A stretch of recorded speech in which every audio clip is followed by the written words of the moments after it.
Hey there. So, imagine the finance world was all buzzing with excitement, waiting for Warren Buffett's latest money moves in the third quarter of 2023. And guess what? The old pro surprised everyone. You know, Warren Buffett, the wise investor, known for his steady hand and smart moves. Buffett's been on a selling spree, parting ways with 13 stocks, 7 of which he completely let go of. This is raising eyebrows because Buffett's known for the long-term buy and hold game. Now, he's not advising you to rush into buying stocks. It depends on your situation. According to him, you should only buy if you're ready for the long haul, similar to holding onto a farm. Recent changes in Buffett's strategy, as revealed in the Q3 2023 filing, have sparked questions. Why the shift for the big shot on Wall Street? Has the investing landscape changed enough for even Buffett to adjust his approach? Let's unravel the mystery behind his decisions by delving into the specific stocks he sold and understanding his unique decision-making process, which has made him one of the wealthiest individuals globally. Buckle up for a journey into Warren Buffett's mind as we unravel the reasons behind his recent selling spree. Starting with Procter & Gamble,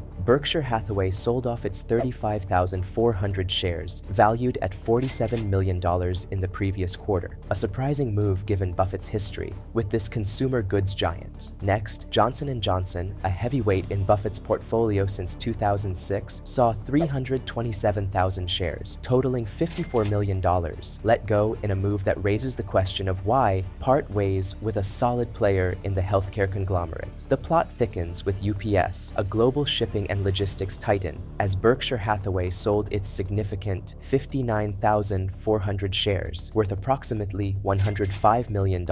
Now, why let go of such a big player in the shipping world? Moving on to Mondelez International, a global food company with iconic snack brands like Oreo. Berkshire Hathaway's 578,000 shares, valued at around $42 million, disappeared from the portfolio. What led Buffett to cut ties with a company deeply ingrained in the backbone of global commerce? The answer lies in the intricate dance between stocks and bonds, guided by Buffett's quintessential value investing approach rooted in Benjamin Graham's wisdom. This dance, where interest rates dictate the rhythm, emphasizes the perpetual evaluation of the value proposition in the stock market versus the allure of the bond market. Buffett's decisions aren't impulsive. They come from a careful evaluation of risk-adjusted returns. As interest rates surged, pushing bond yields to multi-decade highs, Buffett re-evaluated his portfolio. Stocks like Procter & Gamble, Johnson & Johnson, UPS, and Mondelez International, once seen as blue-chip dividend stocks, couldn't match the rising bond yields, now at a comfortable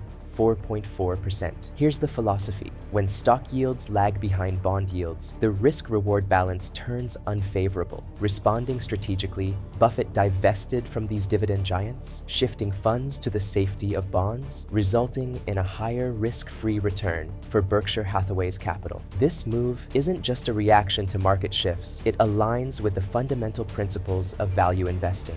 Berkshire Hathaway's third quarter report reflects this shift toward bonds, showcasing Buffett's astute financial acumen in navigating the ever-changing seas of the investment world. Now that we've revealed the quartet of stocks Buffett bid farewell to, let's explore his investment philosophy. In a 2001 talk at Georgia University, Buffett distilled his unique approach to intrinsic value, a principle guiding his decisions across various asset classes. In essence, intrinsic value, according to Buffett, is the forecasted cash a business would generate if one could predict the future, discounted at the proper rate. Put simply, Buffett's investment philosophy is about laying down money now with the expectation of getting more money later on. Whether it's stocks, bonds, or any financial asset, the key is to evaluate how much cash it will generate for you in the future. When it comes to stocks, unlike bonds where future cash flows are explicitly stated, it's the analyst's job to translate a stock certificate representing an interest in a business into a projection of future cash payouts. The focus is on answering questions like how much cash the investment will yield, when it will materialize, and how certain those future cash flows are.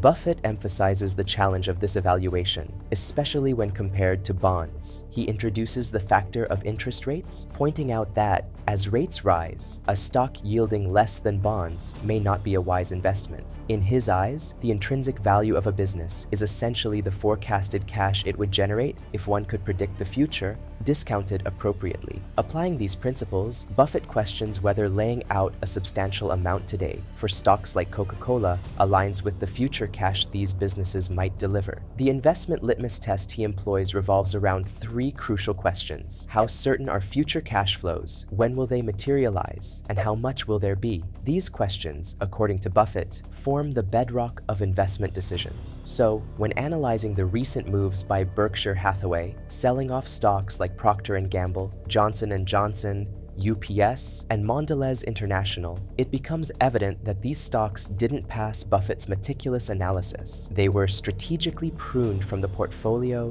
because they didn't align with the fundamental principles that guide his investment decisions. Buffett's decisions aren't whimsical. They're rooted in a time-tested philosophy. Now, let's uncover the reasons behind the three other stocks that Warren Buffett bid farewell to, each driven by distinct motives. Unlike the previous quartet, these decisions weren't centered on interest rates, but rather on cutting losses and securing potential profits. First up is General Motors. Despite Buffett's usual affinity for buying stocks on sale, Berkshire Hathaway unloaded a substantial 22 million shares, valued at a staggering $850 million by the end of quarter two. This move, somewhat unusual for a value investor, signals a double blow for the automaker. Not only did it face an 18% drop in share price from $40 to $33, but Buffett's actions suggest a lack of confidence in GM's future strategy, particularly regarding electric vehicles. Adding to the skepticism, next year's profits are anticipated to be 8% lower than expected. In a strategic move, Buffett capitalized on potential gains by selling off his 14.5 million shares in Activision Blizzard just before Microsoft's complete acquisition. While not insider trading, this maneuver likely took advantage of any market price discrepancies surrounding the takeover. It's a classic example of Buffett's adeptness in optimizing gains when market dynamics offer such opportunities. Buffett also tactically locked in gains on this chemical company, Celanese, selling off the entire position valued at around $620 million at the end of quarter two. The motivation behind this move aligns with the principle of securing profits when the market presents favorable conditions. As Berkshire Hathaway transforms its portfolio, shedding positions in companies perceived as uncertain or those ripe for profit-taking, one question lingers: what is Buffett eyeing with the influx of cash? As a net seller of stocks in quarter three, Buffett prominently turned to bonds, adopting a strategy reminiscent of putting money into high-yield savings, aiming to earn returns that outpace inflation. Amidst the strategic sell-offs, Berkshire Hathaway's only significant purchase in quarter three was SiriusXM, acquiring approximately 9.7 million shares worth around $44 million. The mere mention of Buffett's involvement had a notable impact on the stock's performance. While speculation surround whether Buffett himself executed the purchase, it highlights the enduring Buffett effect, where his association with the stock can influence its market dynamics. There you have it, a deep dive into the mind of Warren Buffett, decoding his decision about parting with some key stocks in his portfolio. As always, investing is a journey, and understanding the strategies of great investors like Buffett provides invaluable insights. If you enjoyed this deep dive, don't forget to hit that like button, subscribe for more financial insights, and ring that notification bell to stay updated. What's your take on Buffett's recent moves, and how do you interpret his strategy? Let us know in the comments below. See you next time.